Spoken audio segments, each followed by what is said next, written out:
그러면 또 이어서 오늘의 마지막 시간 살펴보겠습니다. 오늘은 뭘 달성했다고 할 수 있어요? 오늘은 파이토치를 활용해서 그 학습 알고리즘들이 어떻게 시작하는가 그런 점들을 살펴봤고, 여기서 왜 이런 것들을 자세히 다루느냐, 이제 튜토리얼이라든지 이런 데서 이게 나오는데, 여기에 대해서 실제로 경험할 수 있는 학습을 제공하는 경우가 없다고 생각합니다. 그래서 이번 기회에 이런 것들을 자세하게 이해하시면 여기서 자유를 얻으실 수 있겠죠. 그렇기 때문에 이 넘파이가 아닌 파이토치를 이용해야 되는 가장 핵심 부분이요. 이겁니다. 이걸 없으면 굳이 파이토치를 이용할 필요가 없는 그냥 넘파이만. 그래서 파이토치가 넘파이 대비해서 플러스 알파를 제공하는 가장 핵심적인 가치는 여기 있고, 이 부분을 중점적으로 이해를 해버리시면 그다음부터는 파이토치에 대해서 대부분 많은 경우에 자유를 얻으실 생각. 그래서 이 부분은 상당히 중요하기 때문에 이제 교재에서 제공되어 있진 않지만 넘어가서 그러면 여기서 이제 사회학과에서 수령에 대해서 그레디언트가 구해진 것이 올바른가에 대해서 같이 한번 그 얘기를 해보겠습니다.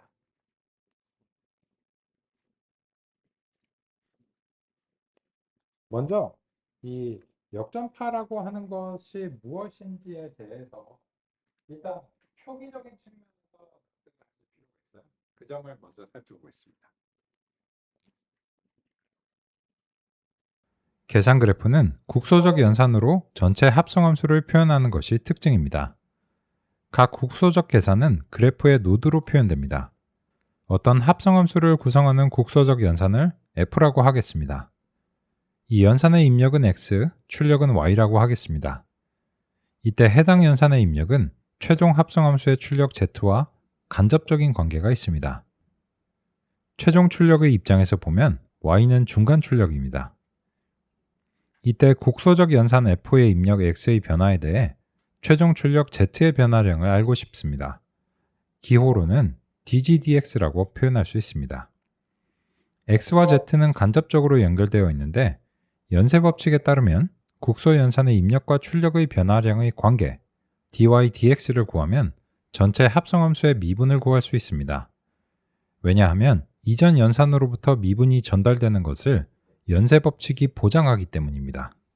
최종적으로 국소 연산의 입력과 전체 합성함수의 출력의 관계는 이전 연산으로부터 미분값을 전달받아 결정됩니다.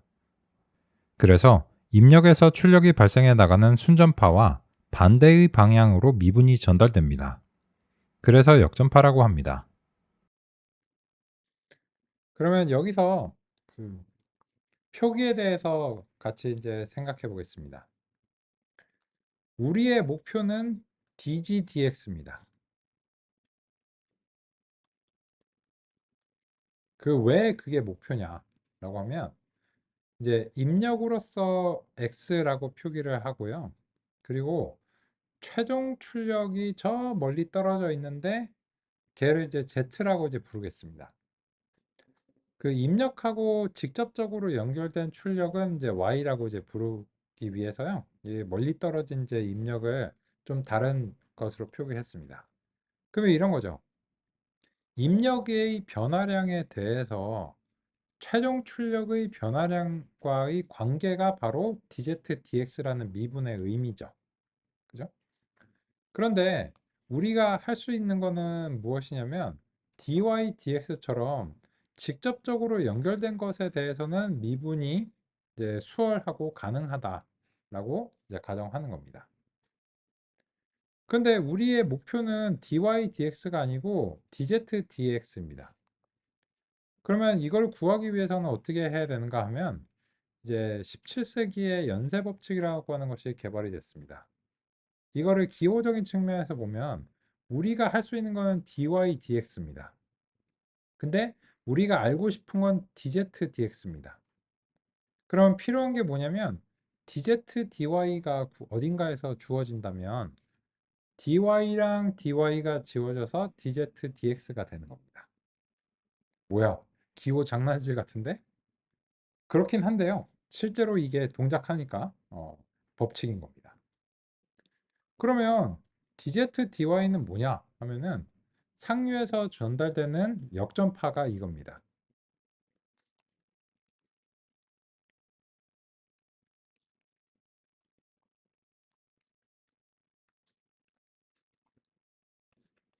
즉 무슨 말이냐면 이 최종 출력 Z와 국소 출력 Y의 변화량의 관계는 위에서부터 전달이 되어서 내려온다는 게 보장됩니다. 왜 그런지는 지금 곧 이해하시게 될 겁니다. 그러면 그거를 납득하기 위해서 우리가 국소 연산의 간단한 사례로서 곱하기를 선택을 했습니다. 같이 이제 살펴보겠습니다. 곱하기 연산의 역전파 분석을 살펴보겠습니다. 곱하기 연산의 국소 미분은 다음과 같습니다. 미분의 의미는 입력의 변화량에 대한 출력의 변화량을 표현한 것이라고도 할 수 있습니다. 그런 관점에서 보면 x가 1씩 변할 때마다 z는 y만큼 변하고 마찬가지로 y가 1씩 변할 때마다 z는 x만큼 곱해지기 때문에 다음과 같은 편미분의 결과를 납득할 수 있습니다. 이것을 상류로부터 전달받은 미분에 곱하면 최종적으로 입력에 대한 역전파 미분을 구할 수 있습니다. 결과적으로 상류에서 전달받은 미분에 순전파 시점의 입력값을 서로 바꿔서 곱해주면 됩니다. 그러면 이 점도 이제 같이 보겠습니다. 우리의 목표는 이제 그 최종 출력으로서 손실이라고 표기하기 위해서 L이라고 하면 dl dx와 dl dy가 목표입니다. 우리가 알고 싶은 건데요. 근데 이게 곱하기를 거쳐서 임의의 모종의 연산을 거쳐서 이제 손실에 전달이 될 텐데 그게 뭘지는 몰라요. 하지만 우리가 확신할 수 있는 거는 dl dy는 무조건 전달이 되는 것을 이건 이제 보장합니다. 왜인지는 이제 곧 보겠습니다. 그러면 이걸 통해서 우리 곱하기 역전파를 보면 우리가 해야 되는 일은 뭐냐면 이 국소 미분을 준비해 놓는 것입니다. Z랑 X, Y들은 서로 직접적으로 연결이 되어 있습니다. 왜냐하면 단 하나의 곱하기로 연결이 되어 있기 때문인데요. 그러면 dz, dx는 Y입니다. 왜냐하면 X가 1씩 변할 때마다 Z는 Y씩 변하기 때문이고요. dz, dy는 X죠. 왜냐하면 Y가 1씩 변할 때마다 거기에 X만큼 곱해지기 때문에 dz, dy는 X라고 할 수 있습니다. 그렇다면 그 말은 무슨 뜻이냐면 상류에서 전달되는 미분이 지금은 결정이 안 됐지만 무조건 전달이 되고 그렇다면 순전파 시점에 x와 y를 기억해 줬다가 서로 바꿔서 곱해주면 된다는 것을 뜻합니다. 그러면 이제 이런 아까 이제 더하기 같은 경우에는 동일한 방식인데 미분만 다릅니다. 얘는 1이고 얘도 1입니다. 그래서 이런 경우에는 상류에서부터 전달된 미분을 그냥 그대로 던져주기만 하면 되는 건데요. 그렇다면 아까 초등학교 산수 문제의 합성함수 역전파를 완성해 보겠습니다. 순전파에서는 입력이 바뀌면 전체적으로 재계산을 수행해야 합니다. 이런 방식은 조합의 가지수가 많아지면 재계산 횟수가 폭발적으로 증가할 수밖에 없습니다. 재계산을 하지 않고도 입력이 바뀔 때마다 출력이 어떻게 바뀌는지를 바로 알 수 있는 방법이 있을까요? 그것이 바로 연쇄법칙을 활용한 역전파입니다. 먼저 목표는 입력의 변화량에 따른 출력의 변화량이라고 표현할 수 있습니다. 이것은 수식으로는 입력과 출력의 미분으로 표시할 수 있습니다. 미분으로 표현하면 연쇄법칙을 활용할 수 있습니다. 연쇄법칙으로 역전파를 수행하려면 국소 미분이 준비되어 있어야 합니다. 지금의 합성함수는 총 4개의 연산으로 구성되어 있고 유형은 더하기와 곱하기 두 가지입니다. 이 두 가지 연산에 대해 국소 미분이 준비되면 연쇄법칙을 적용해 역전파를 수행할 수 있습니다. 역전파는 순전파와 반대 방향으로 진행합니다. 그래서 출력에서부터 입력을 향해 내려갑니다. 출력에서는 자기 자신의 변화량이기 때문에 무조건 1로 시작합니다. 곱하기의 경우 역전파 분석 결과 순전파 시점의 입력을 상류에서 전달받은 미분값에 바꿔서 곱해야 한다는 점을 반영합니다. 곱하기의 입력이 2개이기 때문에 역전파도 2개 발생합니다. 그중 하나는 부가세 쪽인데 부가세는 보통 변수가 아니기 때문에 역전파 값에 관심이 없습니다. 더하기 연산으로 전달되는 역전파는 더하기 역전파 분석에 따르면 순전파 시점의 입력값과 관계없이 전달받은 값을 그대로 흘려보내기만 하면 됩니다. 그럼 이제 입력에 직접 연결된 곱하기 2개 각각에 모두 1.1의 역전파가 전달됩니다. 곱하기 역전파는 이미 준비가 되어 있습니다. 역전파 미분값에 순전파 시점의 값을 서로 바꿔서 곱해주면 됩니다. 이제 입력까지 역전파가 전달되었습니다. 그럼 최종적으로 결정된 역전파의 의미를 살펴보겠습니다. 사과 단가의 역전파는 사과 단가의 변화량에 따른 최종 출력인 가격의 변화량입니다. 즉, 사과 단가가 1 변하면 가격은 2.2씩 변한다는 의미입니다. 나머지도 마찬가지입니다. 사과 수량의 역전파는 110입니다. 사과 수량이 1개 변하면 가격은 110씩 변하게 됩니다. 사과 수량이 2개에서 3개로 바뀌면 가격은 715원에서 110을 더한 825원이 됩니다. 이 결과는 순전파로 재계산을 한 결과와 일치합니다. 그런데 다른 점은 더 이상 재계산을 하지 않아도 된다는 것입니다. 왜냐하면 입력과 최종 출력의 변화량의 관계가 역전파로 이미 결정되었기 때문입니다. 그래서 이제는 재계산을 하지 않고도 입력이 변할 때마다 즉시 출력이 어떻게 바뀌는지를 알 수 있습니다. 이것이 바로 역전파의 가치입니다. 그러면 한번 확인해 볼까요? 같이. 사과 단가가 1원이 오르면 최종 가격은 얼마가 될까요? 빨리.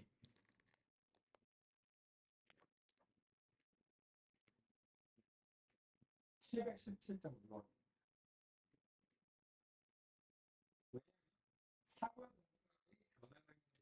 가격의 변화량이 결정.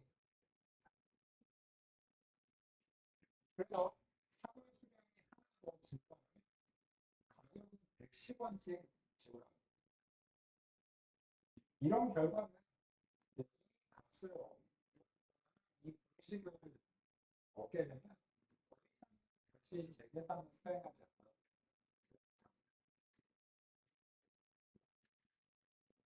귤 단가가 1원 오르면 718.4원이 되겠죠. 그래서 이제 못할 역전파를 통해서 챗GPT나 이런 것들이 수억 개, 수십억 개, 수조 개 매개변수가 있어요. 근데 그 매개변수들을 조금씩 변화시키겠죠. 근데 그 조금씩 변화시키면서 성질이 낮아지는 방향을 찾아서 가야 되거든요. 근데 그거를 하나 변화시키고 잘 해볼까? 또 하나 변화시키고 잘 해볼까? 이렇게 하면 연산을 몇 번 해요? 수조 번을 해요. 수조. 그 개인 체력이에요. 근데 역전파를 하면 매개변수의 개수가 수조 개더라도 이 연산에 소요되는 거는 이제 한 번의 역전파로서 격차가 보이는데 수조번을 하느냐 아니면 한 번 역전파를 하느냐의 차이가 됩니다. 그래서 지금 현실적인 시간 내에서 딥러닝을 수행할 수 있는. 그러면 지금 여기 있는 값들을 이거는 이제 개념이죠. 이 개념이 파이썬치 API로 어떻게 이제 구현이 되는가 이런 것들을 확인하시면 이제 최종적으로 파이썬치가 제공하는 최고의 가치를 이해하시는 거예요. 그걸 한번 살펴보겠습니다. 그러면 아까 이제 하던 예시를 다시 이제 분석을 해보겠습니다. 사과 단가랑 이제 사과 수량이 있는데 이제 그 아시니까 이 계산 그래프를 이제 요 수치랑 한번 맞춰 보겠습니다. 그러면 계산 그래프가 지금 그 곱하기 2개로만 되어 있죠.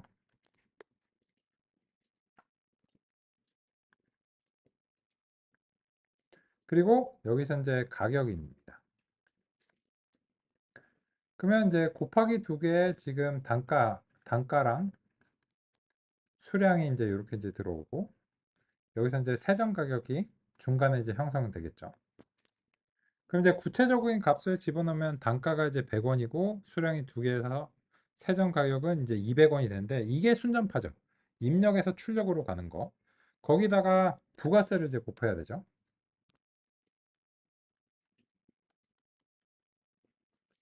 그래서 이제 1.1을 이제 곱한다 해서 가격이 220원이 됐고, 세후 가격이 220원이 잘 나온 것을 확인할 수 있습니다.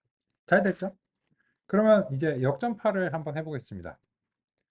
자, 역전파는 출력에서부터 내려가야 됩니다.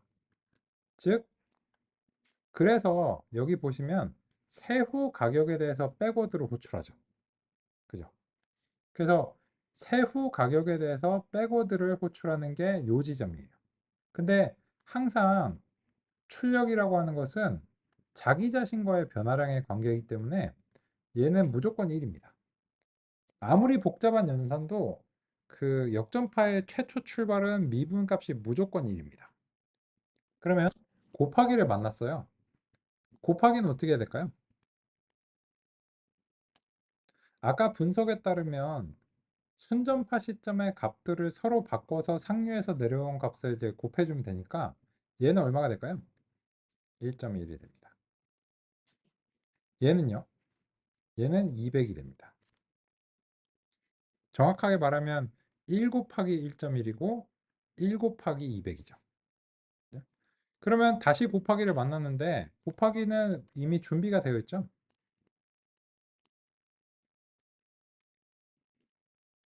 그러면 여기는 얼마일까요?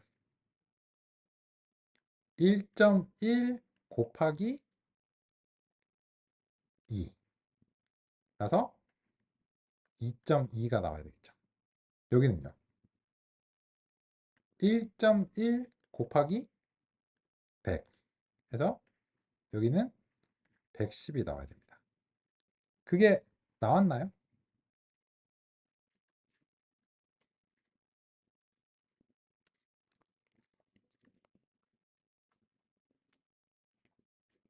기사분 사고 그러면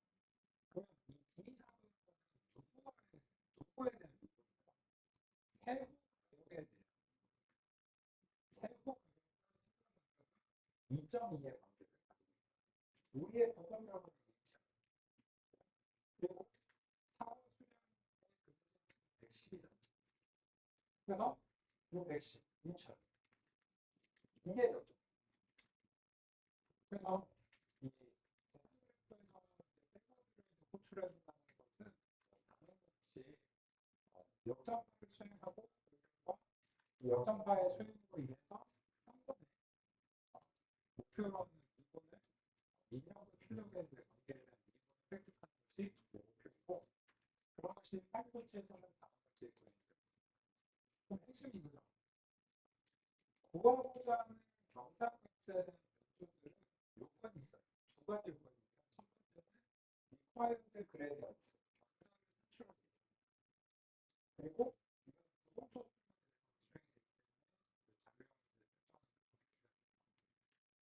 되기 때문에 그래서 여기 보시면 세전 가격 같은 것들은 중간 얘네들은 특별하게 설정하지 않으면 그레디언트가 기록되지 않습니다.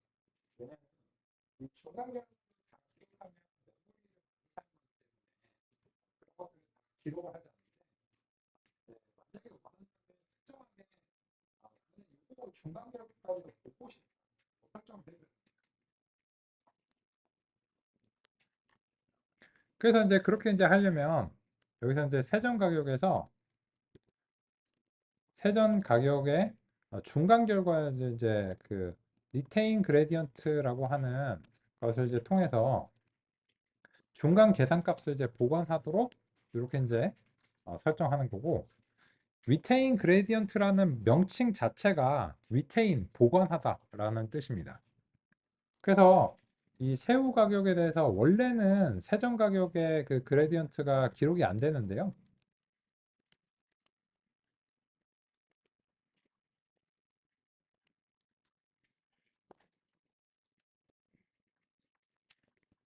이 리테인 그레디언트를 출력하게 되면 이제 그걸 하고 뭐 왠지는 모르겠지만 어쨌든 네가 원하니까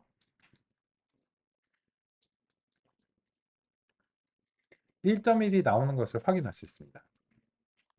이 결과는 아까 우리가 분석한 것과 이제 동일합니다. 무슨 말이냐면 마지막 상태에서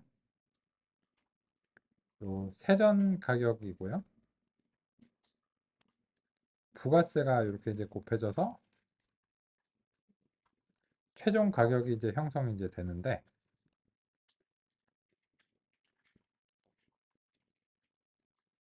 이 부분은 무조건 1이 내려가고 세전 가격에서 여기서 이제 110이 이제 왔고 부가세가 1.1이었기 때문에 서로 바꿔서 곱해줘야 되니까 이 부분은 실제로 이제 1.1이 되고요.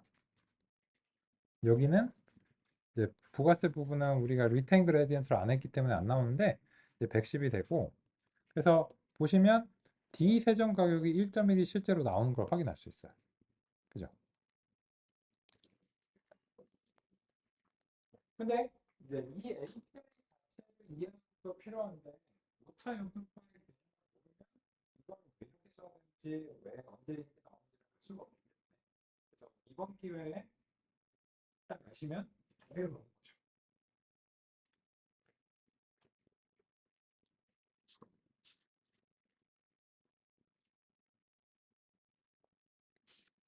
혹시 논의사항이나 궁금한 점 있으시면 알려주고요.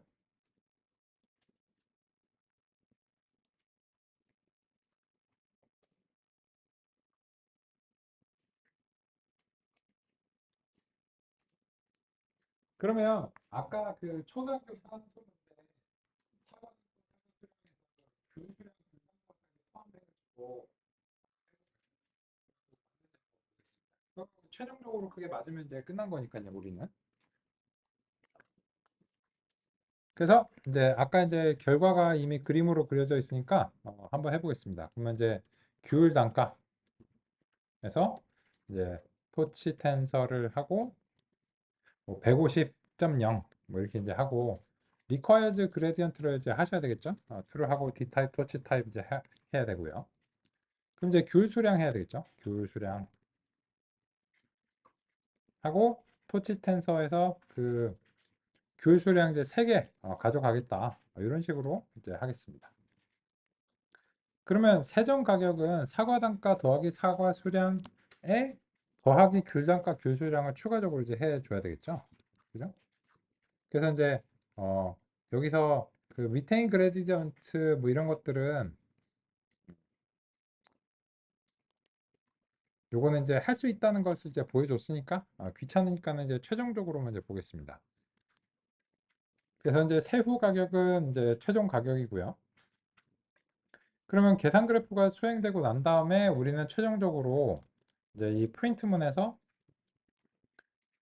귤 단가랑 이제 귤 수량을 이제 보고 싶습니다.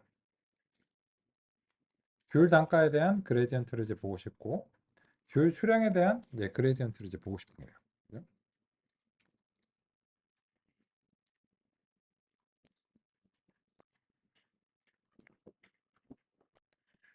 그러면 이제 보시면 아까 그림에서처럼 새우 가격이 715원인데 사과 단가와 최종 가격의 관계는 2.2원이고 사과 수량과의 관계는 110이고 귤 단가와의 관계는 3.3이고 귤 수량과의 관계는 165라는 걸 확인할 수 있어요. 이 결과는 이거 2.2, 110, 3.3, 160.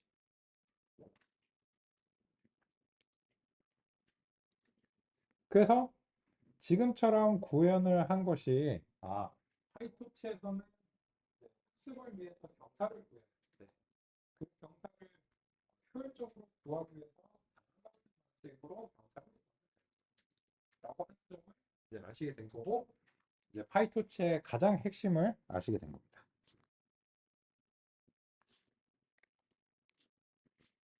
야, 근데 이게 내가 진짜 이해하고 싶거든? 근데 7시간째라서 내가 집중력이 좀 이라고 생각할 수 있어요. 좋은 소식은 제가 녹화를 하고 있고 다시 보기를 제공할 예정입니다. 유튜브. 그래서 지금 저는 좀 열심히 설명을 드리고 있어요. 그리고 그 화면에 나왔던 그 슬라이드와 애니메이션과 그 해설들이 녹화가 같이 되고 있습니다. 그래서 필요하신 경우에는 얼마든지 다시 보시면서 살펴보시기 바랍니다. 이제 내가 원하는 그 내용이 어디 있는 어디서 좀 얘기가 됐는지 알아야지 좀 찾기 쉽겠죠. 그래서 메이트 유튜브 그 링크는 제가 이제 제 생각으로 그 공유 폴더를 통해서 전달을 드릴게요. 그래서 네, 이런 식으로 살펴보셔서 네, 5차 역전파와 파이토치가 5차 역전파를 어떻게 수행하는가 이런 관계를 잘 이해하셨으면 우리 이제 목표를 잘 달성한 겁니다. 또 문의사항 있으시면 주세요.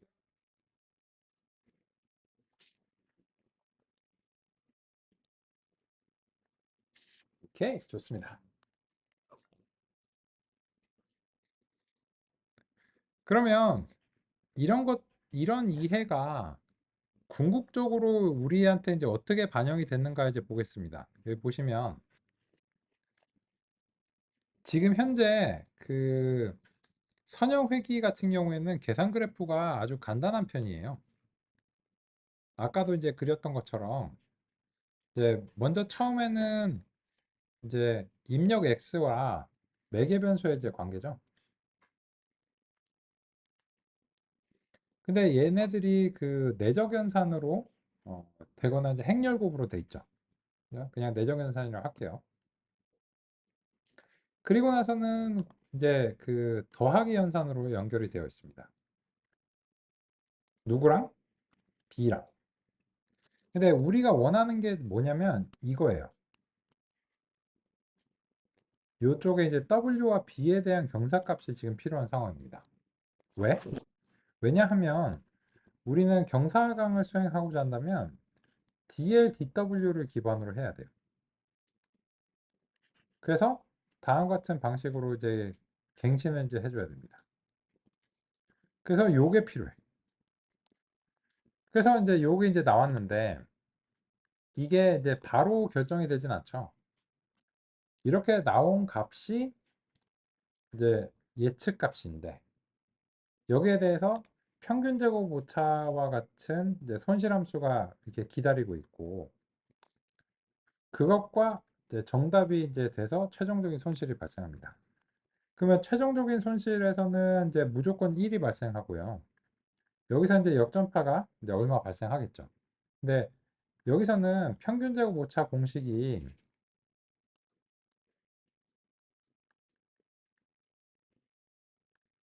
이런 식이니까 평균 제곱 오차 자체가 합성은 분해를 해가지고 미분을 수행을 해야지 몇 개의 값들이 결정되겠죠. 되게 내가 이제 결론적으로 제곱을 더하기를 빼기 분해를 근데 계산을 이제 해서 내고 와서 결론적으로 이제 그걸 우리가 직접 어떻게 하냐? 손실에서 빼고 좀 붙여요. 손실이 최장 수율.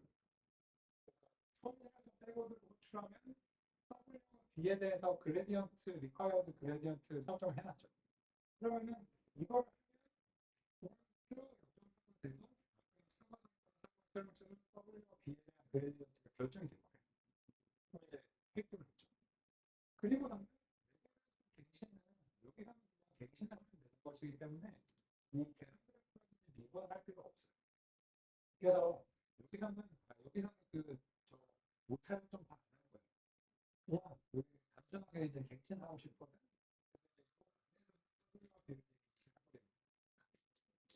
그리고 나면 이제 이 W와 B에 대해서 이거는 이제 그 API의 특수성인데 그레디언트라고 하는 설정을 해놔가지고 그 당시 배우드가 호출됐을 때 처음부터 이제 이 그레디언트들이 이제 0부터 시작해서 다시 이제 공부되도록 이게 파이토치의 방식이에요.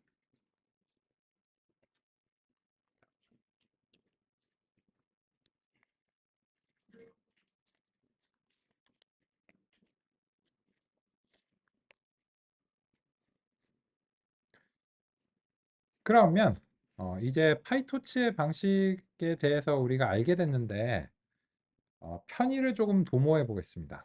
무슨 말이냐면 직접 구현하는 게 그래서 파이토치에서는 조금 더 고수준의 API를 현재 구현한 것에 대비해서 살짝 고수준으로 구현하면 어떻게 되는가? 같이 한번 살펴보겠습니다.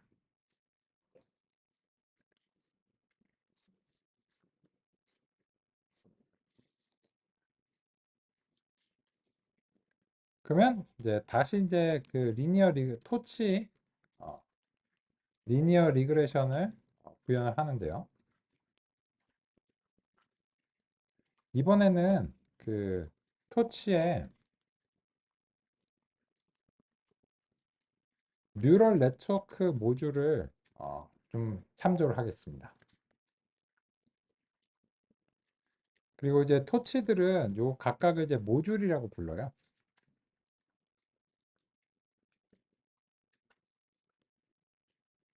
그러면 이제 이 토치에서 생성자를 이제 예전과 이제 같은 방식으로 이제 설정하고요. 그리고 이제 그 상위의 것을 이제 상속받았기 때문에 초기화를 해주고 그리고 이제 다음 같은 방식으로 이제 해보겠습니다.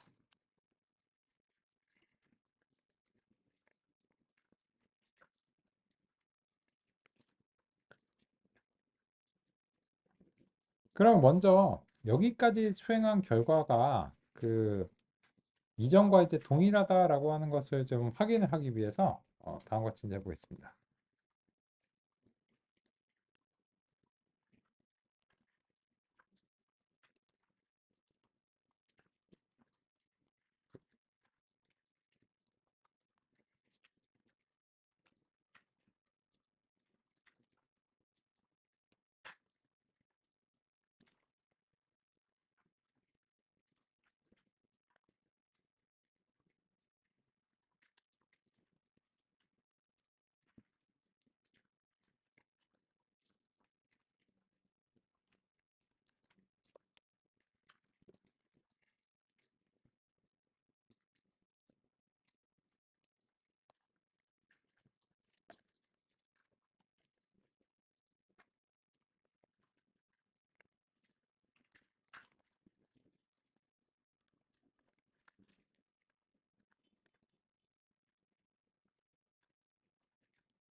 첫 번째로는 이제 이 NN 모듈인데요. 뉴럴 네트워크의 약자입니다.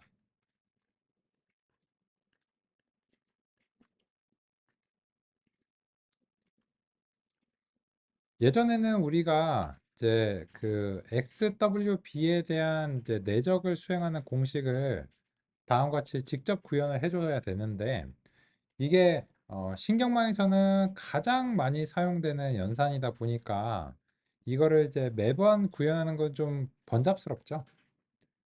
그래서 이제 뉴럴 네트워크의 리니어라고 하는 모듈로 만들어 놨습니다.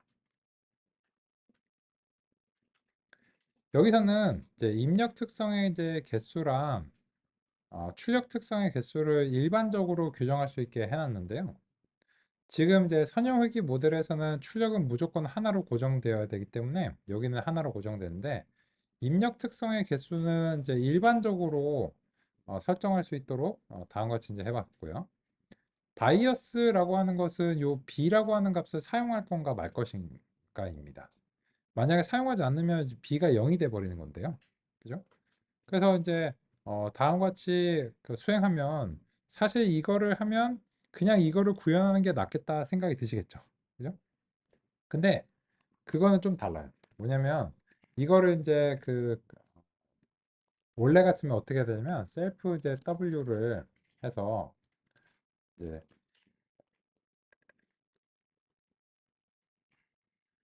이제 이런 식으로 W랑 이제 B의 개수를 이제 직접 이렇게 관리를 좀 해주셔야 돼요. 이런 식으로.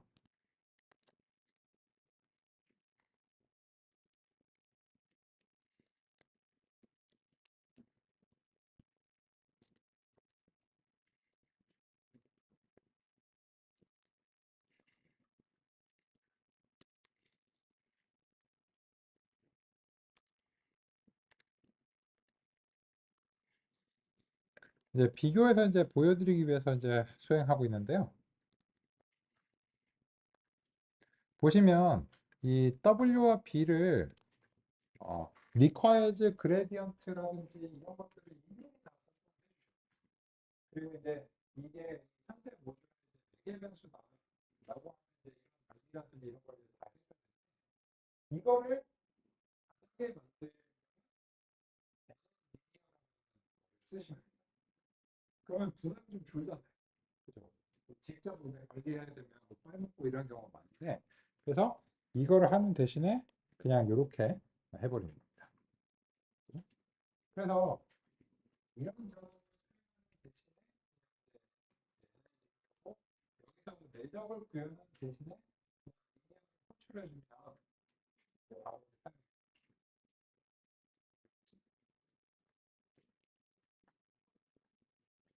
그러면 이제 아까와 같은 이제 requires gradient나 이런 것들은 NN 리니어 모듈에 다 정의가 되어 있어요. 그래서 우리는 이제 호출만 해주면 되고 여기에 대해서 이제 실제로 이게 그대로 동작하는지 확인하기 위해서 예측을 시켜서 하면 이건 이제 초기의 무작위 상태이기 때문에 당연히 이제 잘 되진 않겠죠. 하지만 오류 없이 수행이 돼야 됩니다. 근데 이게 이제 학습이 안 된 상태죠. 그러면 이제 학습 알고리즘을 이제 이 상태를 이제 기반으로 해서 이제 구현을 해 보겠습니다. 그러면 이제 여기서도 그 좀 더 상위의 그런 API들의 도움을 좀 받아보고 싶습니다. 그래서 이제 학습 횟수 그리고 학습률 이런 것들을 이제 설정하는 것은 이제 뭐 동일하게 이제 설정한다라고 이제 하겠습니다. 그런데 이제 그 손실함수 그죠? 여기서 제시가 잘 됐는데 손실함수는 이제 mean squared error라고 하는 게 이미 정의가 되어 있어요. NM 모듈에. 그래서 이제 이 평균 제곱 오차가 오차를 이제 직접 구현하시지 않아도 되고요. 그리고 이제 최적화 이제 기법이라고 부를게요. 저 같은 경우에는 그래서 이제 이거 같은 경우에는 톱치 옵티마이저 SGD라고 이제 되어 있고 이제 어떤 그것들을 이제 그 대상으로 할 것인가 라고 다음과 같이 이제 제시가 되고 그리고 여기서 이제 러닝 레이트 약자로서 LR이라고 되어 있고요. 이거 학습률을 이제 설정하시면 됩니다. 그리고 나서는 실제 이제 학습을 이제 진행하는데 여기서도 아까는 매개 변수를 초기화하고 이런 것들을 신경을 많이 써 주셔야 됐거든요. 근데 이런 모듈들이 그냥 알아서 이제 해주니까 훨씬 이제 편리합니다. 이제 경사강을 이제 해야 되겠죠. 그래서 이제 포문으로 이제 에폭을 이제 돌겠습니다. 그럼 이제 요거는 이제 우리가 이제 지정한 학습 횟수만큼 이제 돌아야 되겠죠.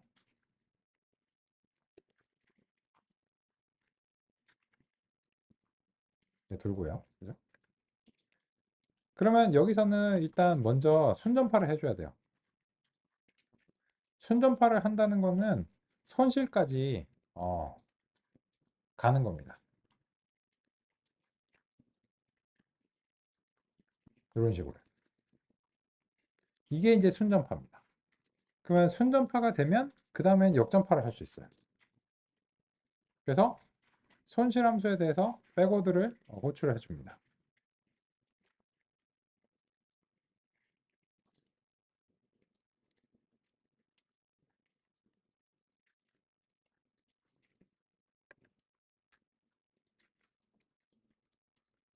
이때 그 최적화 기법을 통해서 역전파 이제 자동으로 이제 갱신이 되도록 하려면 이제 경사강을 최적화 기법에서 스텝이라고 하는 API를 호출해 주면 이 최적화 기법 자체에서 그냥 갱신이 이제 자동으로 이제 이루어집니다. 그리고 나서는 이제 그 기울기를 초기화하는 이제 부분 때문에 이 제로 그레디언트를 이제 꼭 호출을 해 주셔야 되고요. 다음과 같이 조금 더 이제 편해집니다. 그러면 예전과 마찬가지로 이게 그 에폭당 손실이 어떻게 이제 바뀌고 있는가 라고 하는 점을 이제 알고 싶고요. 그래서 이제 다음과 같이 이제 하고 이때도 이제 그 안전하게 하려면 이제 디태치를 이제 해서 그 이런 식으로 이제 살펴봐 주시면 이제 조금 더 이제 손실 함수에 대해서 잘 이제 보시는 게 이제 가능하겠죠. 그러면 이제 이 손실 같은 경우에는 이제 그 손실 로스 히스토리를 좀 이제 수집을 해 보겠습니다. 사후 분석을 위해서요.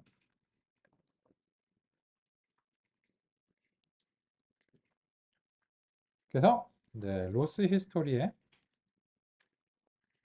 손실을 이제 추가하는데 그 요 아이템이라고 하는 걸로 이제 단일한 값을 이제 획득하는 게 요거 이제 좀 특수성이 있어요. 약간 또 다른 점인데요. 다음과 같이 이제 획득을 하고요. 그리고 나서 이제 최종적으로는 로스 히스토리를 이제 반환해 주도록 이제 하겠습니다. 그러면 아까에 비해서는 훨씬 더 연산적인 측면을 직접 구현하시는 부담은 이제 줄어들었죠. 그죠?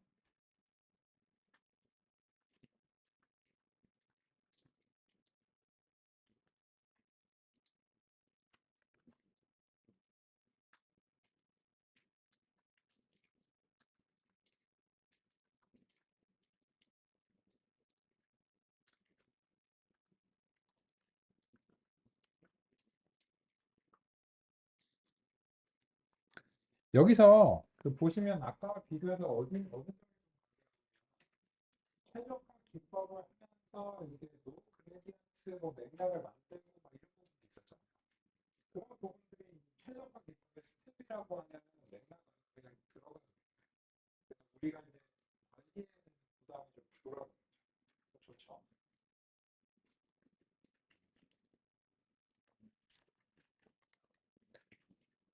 그런데 또 이제 그런 측면에서 보시면 이 콜을 수행할 때도 그 가급적이면은 이런 것들이 실제로 이제 노 그레디언트에서 이제 수행이 되도록 하는 게 이제 좋겠죠. 그죠? 이런 식으로. 왜냐면 이건 이제 순전파를 하는 것이기 때문에 여기서 이제 어, 역전파 계산이 이제 불필요합니다. 그죠? 그거는 이제 fit을 명시적으로 이제 호출할 때 그 수행이 되는 것이기 때문에 그래서 이제 다음 같은 방식으로 그 노그레디언트로 수행하면 될 것 같습니다. 그러면 이제 이렇게 이제 구현한 것이 실제로 이제 잘 될 것인가 라고 하는 부분을 이제 확인해 봐야 되겠죠. 그래서 이제 모델 이제 fit을 이제 수행하고요. 여기서 이제 XS와 YUS 그리고 이제 학습 횟수 같은 경우에 한 10번 정도 이제 주고요. 그리고 학습률 같은 경우에 뭐 그 1.0으로 해도 뭐 크게 상관없었지만 0.1 정도로 이제 하고 이 결과 이제 손실 변화를 받아보고요. 그리고 이제 프린트에서 손실 변화를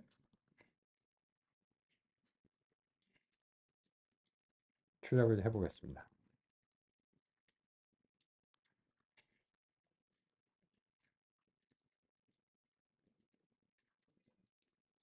음, 음, 음.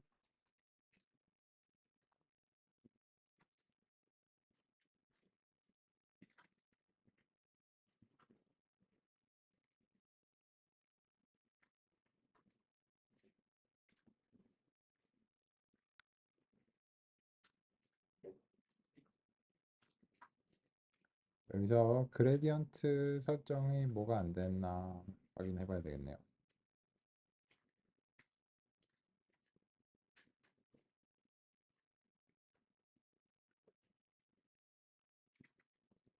아, 여기서 그레디언트를 하면 안 되죠. 이거 자체는 이제 이대로 놔둬야 되고요.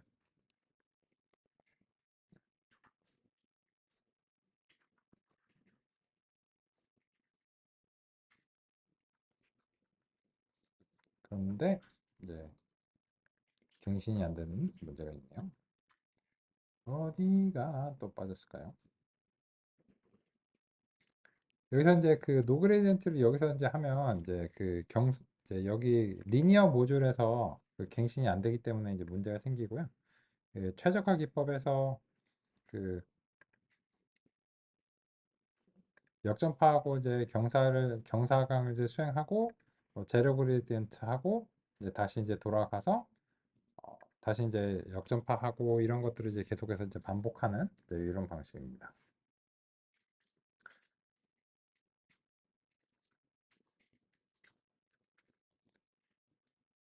근데 여기서 이제 잘 된 것 같은데 그 갱신이 좀 안 됐네요. 학습률이 너무 잘하고.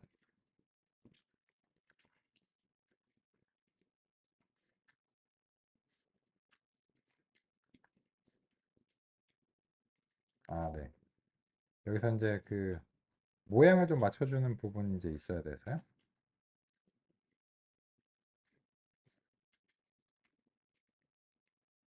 보고 있습니다.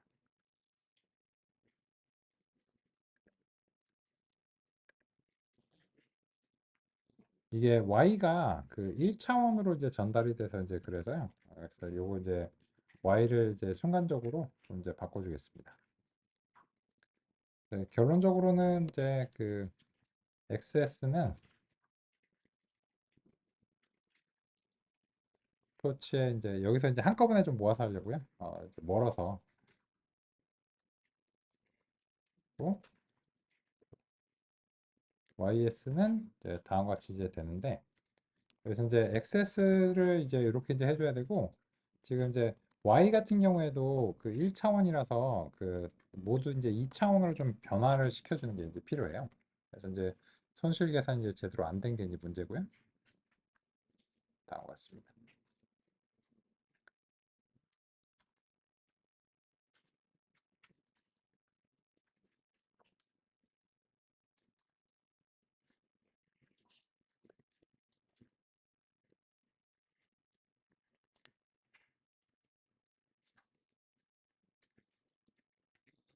잘 됐고 이제 손실은 잘 줄어들었는데 지금 이제 그래프가 조금 이상하네요.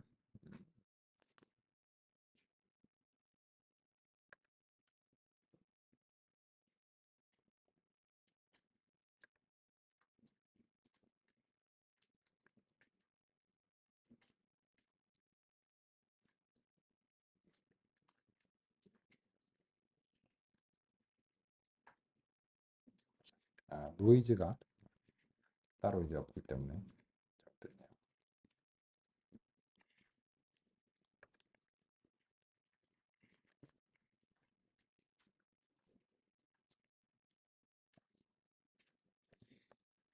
요거는 이제 결론적으로는 잘 이제 구현이 됐는데, 그래서 정리해서 이제 살펴보면 내일 아침에 오셨을 때 최저가격법이 객체를 수행했고 기업이 초기화를 해주고 쪽으로 수행을 학습니다. 근데 이런 전략이 선역하기뿐만 아니라 이미의 신경망에서도 동일한 방식으로 구현을 해서 학습이 가능하다고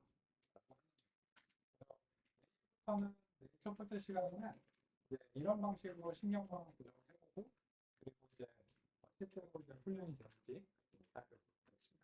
오늘은 여기까지 살펴보겠습니다. 수고 많으셨습니다. 감사합니다. 네.